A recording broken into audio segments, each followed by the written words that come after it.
ଧରମୁ ରାମପୁର ଗାଁର ପ୍ରଧାନର ଗୋଟେ ପୁଅ ଓ ପୁରା ରାମପୁର ଗାଁର ଲୋକମାନେ ଧରମୁକୁ ନିଦ୍ରାସନ ନାଁରେ ଡାକନ୍ତି। କାରଣ ଧରମୁ କେବେ ଓ କେତେବେଳେ କେଉଁଠି ଶୋଇପଡ଼ିବ କାହାକୁ ଜଣା ନାହିଁ। ପ୍ରଧାନର ଘରେ ତାର ପୁଅ ଧରମୁ ଓ ତା ସ୍ତ୍ରୀ ସୁନ୍ଦରୀ ଛଡ଼ା ତାର କାକା ପୁଅ ବିକୁନ ବି ରହୁଥିଲା। ବିକୁନ ସବୁବେଳେ ଧରମୁର ଧନ ସମ୍ପତ୍ତି ଉପରେ ନଜର ରଖିଥିଲା।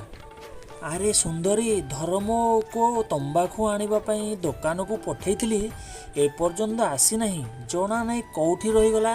ଧରମୁ ଗାଁରେ ଥିବା ନଦୀ ପାଖରେ ଗଛ ତଳେ ଆରାମରେ ଶୋଇଛି। ତୁ ଦେଖ, ଆଜି ନିଦ୍ରାସନର ନୂଆ ଠିକଣା। ଏହାର ବି ବହୁତ ମଜା ନେବା। ଗୋଟେ ମିନିଟ୍ ରହ, ମଜା ନେବା ତାର।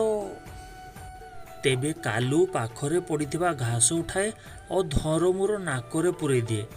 ଧରମୁ ନାକ ଖୋଜେଇ ହୁଏ। ତାପରେ